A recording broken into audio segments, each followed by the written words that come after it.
The sun hung high in the sky, casting a golden glow over the coastline as we pulled up to the beachside resort. The salty sea breeze greeted us, carrying the promise of relaxation and fun. James, my husband, couldn't contain his excitement. He practically bounced out of the car, grinning from ear to ear. "Look at this place, Emma. It's perfect," he said, taking a deep breath of the fresh ocean air. Our children, Ron and Nancy, were equally excited. They had been talking about nothing but the beach since we left home. Ron, our energetic 5-year-old, clutched his sand bucket and shovel, his eyes wide with anticipation. "Can we go to the beach now, Daddy, please?"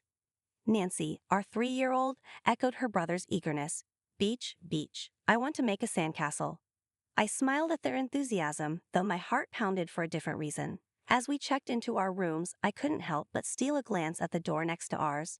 My lover, Michael, was there, waiting for me. We had planned this vacation carefully, ensuring our rooms were adjacent. The thrill of the forbidden made my pulse race. James turned to me, his eyes filled with concern. "You look a bit pale, honey. Are you feeling okay?" I touched my forehead, pretending to feel feverish. "I think I might be coming down with something. I'll just rest for a while. You and the kids go ahead without me." James frowned but nodded. "All right, but promise me you'll rest. We'll be back soon." As soon as they left, I rushed to the next room, my heart beating wildly. The door opened before I could knock. Michael pulled me inside, his arms wrapping around me in a tight embrace. "I've missed you so much," he whispered, his lips brushing against my ear. "I've missed you too," I replied, my voice trembling with emotion. We spent the afternoon together, savoring every stolen moment. Michael and I had been having an affair for almost a year, and the secrecy of it all added an intensity to our relationship that was hard to resist. As the sun began to set, I knew I had to return to my family. I reluctantly pulled away from Michael's embrace, promising to see him again the next day. Back in our room, James and the kids were buzzing with stories of their beach adventure. Ron was covered in sand, and Nancy had a sunburned nose. "Mommy, you should have seen the waves. They were so big," Ron exclaimed, his eyes wide with excitement. "And I made a big sandcastle," Nancy added, holding up her little bucket proudly. I forced a smile, trying to push the guilt away. "That sounds wonderful, sweetie. I'm glad you had fun." James looked at me, his concern returning. "Are you sure you're okay, Emma? You still look a bit off." "I'll be fine," I assured him, squeezing his hand. "I just need a good night's sleep." As we settled in for the night, I lay awake, staring at the ceiling. The sound of the waves crashing against the shore was soothing, but my mind was anything but calm. I knew the days ahead would be a delicate balancing act. Keeping my secret and maintaining the facade would be a challenge, but for now, I was grateful to have stolen a few precious hours with Michael. And so, our vacation began, with my heart caught between the love of my family and the forbidden passion of my affair. The next morning, I woke to the sound of seagulls and the gentle roar of the ocean. James and the kids were already up, excitedly planning their day at the beach. I could hear Ron and Nancy giggling as they got ready. James poked his head into our bedroom. "Morning, Emma. How are you feeling today?" I mustered a weak smile, touching my forehead for effect. "Still a bit under the weather. I think I'll rest a bit more." James frowned but nodded understandingly. "All right, we'll be back later. Try to get some rest, okay?" "I will," I promised, feeling a pang of guilt as I watched them leave. The moment the door closed behind them, I sprang out of bed and quickly dressed. My heart raced with anticipation as I hurried to Michael's room next door. The door opened almost immediately, and Michael pulled me inside. "Emma," he breathed, wrapping me in a tight embrace. "I was worried you wouldn't come." "I couldn't wait to see you," I replied, my voice barely a whisper. The warmth of his body against mine felt like a balm to my anxious heart. We sat on the small couch by the window, the view of the ocean in the background. Michael took my hand in his eyes searching mine. "How have you been?" he asked softly. "It's been hard," I admitted. "Keeping up the act in front of James and the kids, it feels like I'm living a double life." Michael squeezed my hand. "I know it's not easy, but I'm here for you. Every moment we get to spend together is worth it." I leaned into him, feeling a mix of comfort and guilt. I just wish things were different. Michael brushed a strand of hair from my face. "Me too. But for now, let's make the most of the time we have." The hours flew by as we talked and laughed, sharing stories and dreams. Being with Michael felt like an escape from reality, a world where I could be myself without the weight of my responsibilities. We ordered room service, enjoying a leisurely lunch by the window, the sun casting a warm glow over us. As the afternoon drew to a close, I knew it was time to return to my family. The thought of leaving Michael again filled me with a deep sadness. I have to go, I said reluctantly, standing up and straightening my clothes. Michael stood as well, his expression mirroring my own. I know, but we'll see each other again tomorrow. I nodded, trying to hold back tears. Tomorrow. He kissed me softly, a promise of more stolen moments to come. I slipped out of his room and back into mine, just as James and the kids returned from the beach. Mommy, look at the shells we found, Ron exclaimed, running up to me with a handful of colorful shells. Nancy held up a tiny starfish, her eyes wide with wonder. Isn't it cute, Mommy? I smiled, kneeling down to admire their treasures. They're beautiful, just like you two. James wrapped an arm around me, his concern evident. How are you feeling? Did you get some rest? I did, I lied, forcing a smile. I'm starting to feel better. As we sat down for dinner, I listened to their stories of the day's adventures, my heart aching with the weight of my secret. The love and joy in their faces made it all the harder to reconcile my double life. Yet the pull of my affair with Michael was too strong to resist. And so I continued to walk the tightrope, balancing my love for my family with the forbidden passion that drew me to Michael. Each day was a test of my resolve, a dance between deception and desire. The days at the seaside resort passed in a blur of sun, sand, and secrets. Each morning, I watched James and the kids head to the beach, their laughter and excitement a bittersweet reminder of the life I was living, the life that felt like a lie. My routine became a delicate balancing act. I would feign illness, claiming I needed to rest, and as soon as the door closed behind my family, I would rush next door to Michael's room. The thrill of our secret meetings was intoxicating, yet the weight of my deceit grew heavier each day. One morning, as I watched James apply sunscreen to Ron's back, I felt a pang of guilt so sharp it nearly took my breath away. I turned away, unable to bear the sight of my happy family, and slipped back into our room. Mommy, are you sure you don't want to come with us? Nancy's sweet voice called out. I forced a smile, kneeling to her level. Not today, sweetie. Mommy needs to rest. But you go have fun and tell me all about it when you get back, okay? Nancy nodded, her eyes filled with understanding that seemed too deep for her young age. Okay, Mommy, I'll find the beta shell for you. As soon as they left, I hurried to Michael's room. He opened the door, his smile fading as he saw the worry on my face. Emma, what's wrong? He asked, pulling me into his arms. I sighed, resting my head against his chest. It's getting harder, Michael. The guilt, it's eating me up inside. Michael held me tighter, his voice gentle. I know, but we're in this together. We just have to be careful. We spent the day talking, our conversations a mixture of laughter and serious discussions about. The next morning, I woke up determined to join my family at the beach, if only to ease my guilt. But as I got dressed, a knock on the door startled me. Michael's voice whispered urgently from the other side. Emma, we need to talk. I opened the door a crack, glancing back to make sure James and the kids were still asleep. What is it? Michael's face was tense. I overheard some guests talking. They mentioned seeing you come to my room. We have to be more careful. My heart skipped a beat. What do we do? Just stay away for today. Act normal. We can't afford any slip-ups. I nodded, closing the door and leaning against it. The weight of our secret felt heavier than ever. At breakfast, I tried to act natural, joining in the kids' excitement about the day's plans. James seemed relieved to see me up and about. Feeling better, love? He asked, kissing my cheek. A bit, I replied, managing a small smile. I thought I'd join you today. Ron and Nancy cheered, their joy a balm to my troubled heart.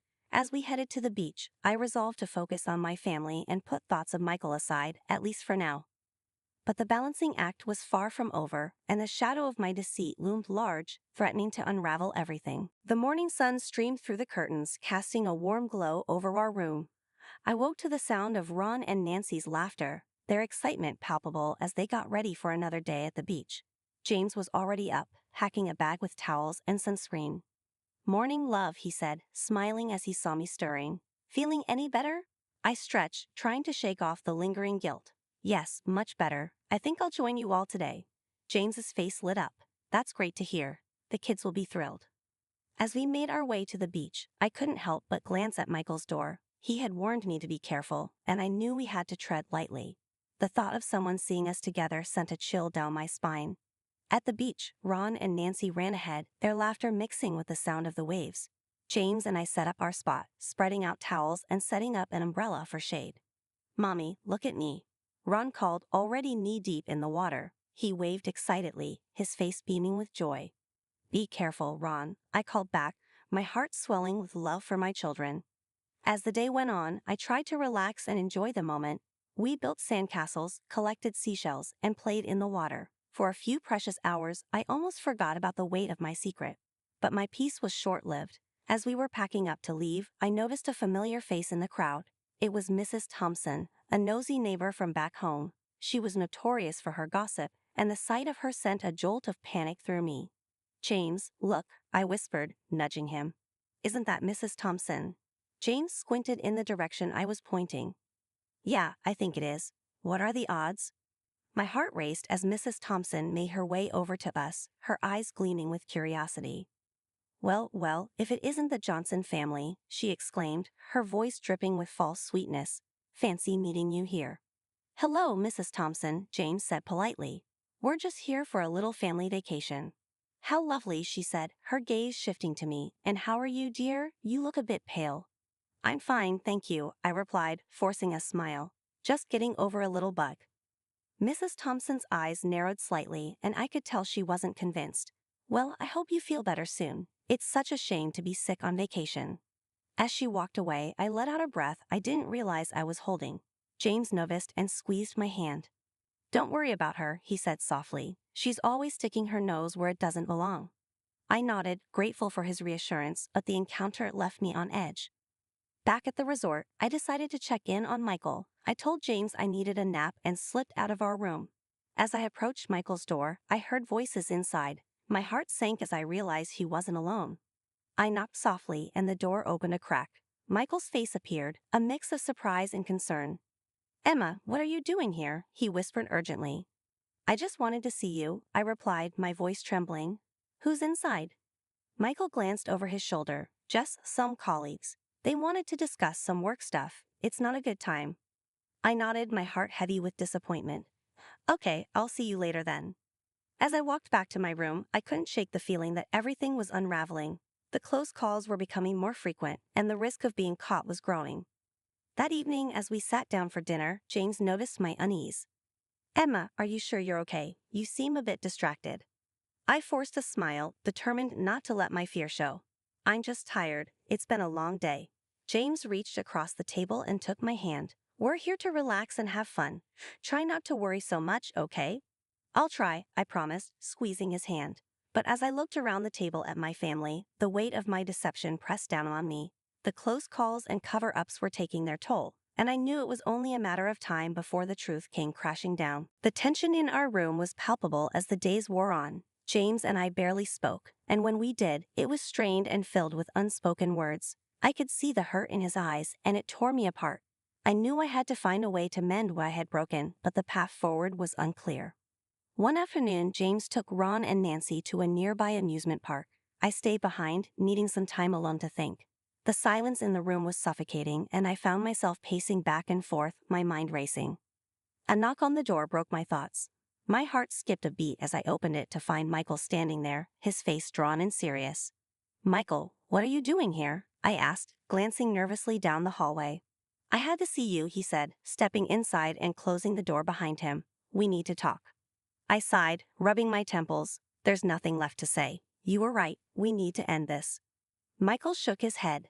Emma, I can't just walk away. I love you. I can't stand the thought of losing you. Tears welled up in my eyes. Michael, it's too late. James knows about us. Everything is falling apart. Michael reached out, taking my hands in his. Then let me help you. We can figure this out together. I pulled away, shaking my head. No, Michael, it's over. We need to let go and move on. Before he could respond, we heard footsteps outside the door. Panic surged through me. You need to leave. Now, I whispered urgently. Michael hesitated, then nodded. I'll go, but this isn't over. He slipped out of the room just as the door to the adjoining room opened, and James walked in with the kids. They were all laughing and carrying bags of souvenirs, their faces bright with happiness. Hey, look who decided to join the living, James said with a forced smile. We brought you something. Nancy ran over, holding up a stuffed animal. Look, Mommy, it's a dolphin. We got it for you. I knelt down, taking the dolphin and hugging Nancy tightly. Thank you, sweetheart. It's perfect. James watched us, his eyes softening slightly. We had a good time, you should have been there. I wish I could have, I replied, standing up and facing him. James, we need to talk. He nodded, his expression growing serious. Kids, why don't you go play in the other room for a bit? Ron and Nancy scampered off, leaving us alone. I took a deep breath, trying to steady my nerves. James, I'm so sorry for everything. I never meant to hurt you. I know I betrayed your trust, and I don't expect you to forgive me right away.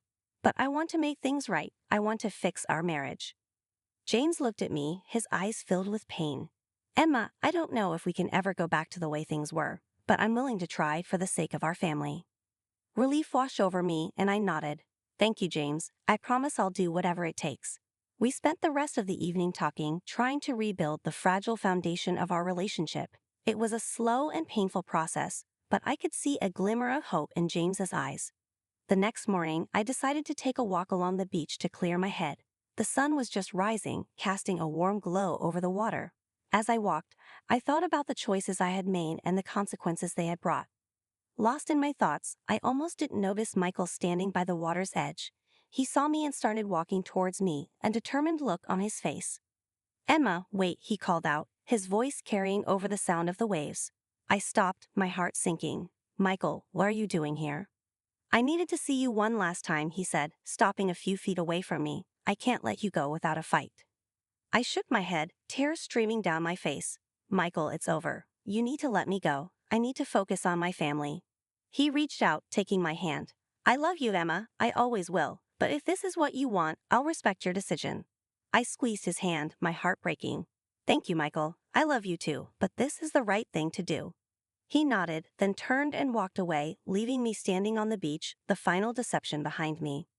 As I watched him go, I felt a sense of closure. The affair was over, and it was time to face the consequences of my actions and rebuild my life with James and the kids. Returning to the room, I found James sitting on the balcony, looking out at the ocean. I joined him, sitting down beside him and taking his hand. Are you okay? He asked, his voice gentle. I nodded, squeezing his hand. I am now. Thank you for giving me another chance, James. I won't let you down. He looked at me, his eyes filled with a mixture of pain and hope. We'll take it one day at a time, Emma. That's all we can do. As we sat there, watching the waves crash against the shore, I felt a glimmer of hope. The road ahead would be long and difficult, but I was determined to make things right and rebuild the trust I had shattered. The final deception had ended, and it was time to start anew, one day at a time. The drive back from the beachside resort was quiet. James focused on the road, while I stared out the window, watching the landscape blur past. Ron and Nancy were asleep in the backseat, worn out from the excitement of the past week. The silence in the car was heavy, filled with the unspoken thoughts and emotions we were both processing. As we neared home, James finally broke the silence. Emma, when we get back, maybe we should consider some counseling. I turned to look at him, touched by his willingness to work through this. I think that's a good idea, I replied softly. I want to do whatever it takes to make things right, James. He nodded, his expression somber. I know, it's going to take time, but I'm willing to try if you are. The sincerity in his voice warmed my heart. Thank you, James. That means everything to me. We arrived home and unpacked in silence, each of us lost in our own thoughts. As I put away the last of our things, Nancy tugged at my shirt. Mommy, are you sad? I knelt down and hugged her tightly. A little, sweetheart, but we're going to be okay. She nodded, her young face serious. Because we're a family, right? That's right, I said, kissing her forehead. We stick together, no matter what. That night, after the kids were in bed, James and I sat down in the living room. The house was quiet, the only sound the ticking of the clock on the wall. James took a deep breath. Emma, I've been doing a lot of thinking. What happened? It hurt me deeply. But I've realized that I played a part in this too. Maybe I've been too wrapped up in work, not giving you the attention you deserve. I reached out, taking his hand. James, I made my choices and I take full responsibility for them. But I appreciate you saying that. I think we've both been a little lost. He squeezed my hand. Let's find our way back together, Emma, for us and for our kids. Tears filled my eyes as I nodded. I like that very much. Over the next few weeks, we began attending counseling sessions. It was hard, opening up about our feelings and fears, but it was also healing. We learned to communicate better, to express our needs and listen to each other. As we worked on rebuilding our relationship, I noticed a change in the atmosphere at home. There was more laughter, more conversations. Ron and Nancy seemed happier, more relaxed. It was as if they could sense the healing that was taking place. One evening, as James and I watched the kids play in the backyard, he wrapped his arm around my shoulders. I think we're going to be okay, he said, watching them chase each other around. I leaned into him, feeling a sense of peace. Yes, I think we are. The journey back from deception was a long and painful one, but as I looked at my family, I knew it was worth every step. We were rebuilding, stronger and more connected than before. The road ahead was still uncertain, but we were walking it together as a family. And in the end, that was what mattered most.